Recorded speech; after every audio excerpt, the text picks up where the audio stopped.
అదే RTV app వార్తల్ని క్షణాల్లో చదివే అవకాశం ఉంటుంది. ఒక న్యూస్ పేపర్, ఒక టెలివిజన్ ఛానల్ మీ చేతుల్లో ఎప్పుడూ ఉంటాయి.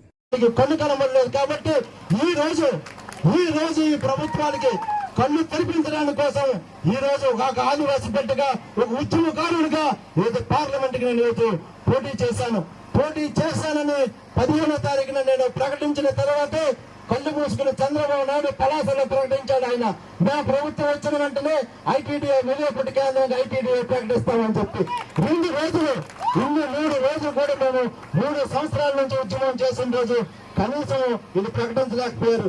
ఈరోజు వైఎస్ఆర్ కాంగ్రెస్ ప్రభుత్వం ఉంది, అనేకమైన పథకాలు ఈరోజు బటన్ నొక్కుతున్నాడమ్మా జగన్మోహన్ రెడ్డి అలాగన్నట్టు ప్రతిరోజు బటన్ నొక్కుతున్నాడు.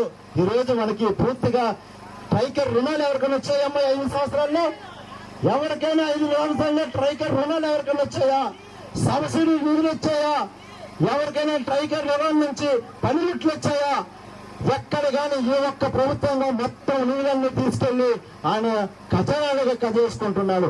ఈరోజు వ్యవసాయంలో ఏదో కడతామని చెప్తున్నాడు జగన్మోహన్ రెడ్డి, 3 రాజధానులు కడతామని చెప్తా ఉన్నాడు.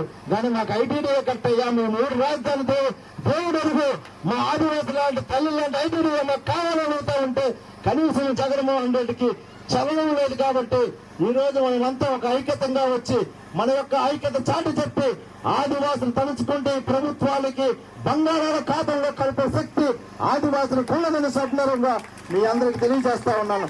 దయచేసి నా యొక్క గుర్తు రోడ్ రోలర్ అంటే ఆదివాసీ గ్రామాలకు రోడ్లు రావాలంటే రోడ్ రోలర్ కావాలి.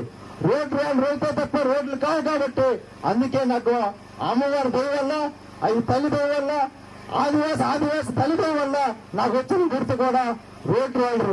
ఆదివాసి గ్రామాలకు రోడ్లు లేవు కాబట్టి నాకు ఆ దేవతో కరుణించి, అయ్యా నీకు రోడ్లు వేసుకోవడానికి రోడ్ రోలర్ వస్తున్నాను నీ గుర్తుగా, ఆ గుర్తు మీద నీ ప్రజలకి, నీ ఆదివాసులకి తెలియజేసుకుని ఆదివాసికి తెలియజేసి ఆదివాసి గ్రామాలకు రోడ్లు కావాలంటే తప్పనిసరిగా రోడ్ రోలర్ కావాలి. కాబట్టి రోడ్ రోలర్ మీ అందరూ గుర్తేసి, నాకు రోడ్ రోలర్ మీద గుర్తేసి అత్యధిక మెజార్టీతో పార్లమెంట్ కు పంపిస్తే ఈ రోజు పార్లమెంట్ సభ్యుడైనటువంటి కింజరాపు రామ్మోహన్ గారికి ఏ విధంగా పరిపాలించారో 2 సార్లు గుర్తించి 2014లో ఎంపీగా గెలిపించాం, 2019లో ఎంపీగా గెలిపించాం. ఏ ఒక్కరోజు కూడా పార్లమెంట్ లో ఆదివాసుల సమస్యల గురించి ఒక్కరోజు కూడా మాట్లాడిన పరిస్థితి ఉంది. ఏ రోజు కూడా పార్లమెంట్ సభ్యుడిగా రామ్మోహన్ గారు మాట్లాడితే ఎవరి కోసం మాట్లాడతారంటే జగన్మోహన్ రెడ్డి జైలుకు పంపించాలా, జగన్మోహన్ రెడ్డి ఎంత డబ్బులు తీశారు. ఇదే విషయం పార్లమెంట్ లో కానీ అసెంబ్లీలో కూడా జగన్మోహన్ రెడ్డి ఒక్కోసారంటే అబ్బా ప్రే చేయండి అప్ప ఒకసారి అంటే వెంటనే ఆయన ప్రే చేస్తాడు. ఏం ప్రే చేస్తాడు? జగన్ జగన్ నీకు జగన్ ఇది అని చూస్తారు.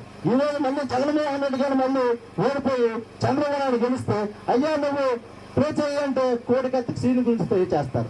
కానీ ఆదివాసులు డోలీలు మోసుకొని ఆదివాసి మహిళలు మధ్యదారులు డెలివరీ అవుతుంటే ఆ యొక్క డెలివరీలు ఎవరు కూడా అసెంబ్లీలో వీడియో చూపించట్లేదు.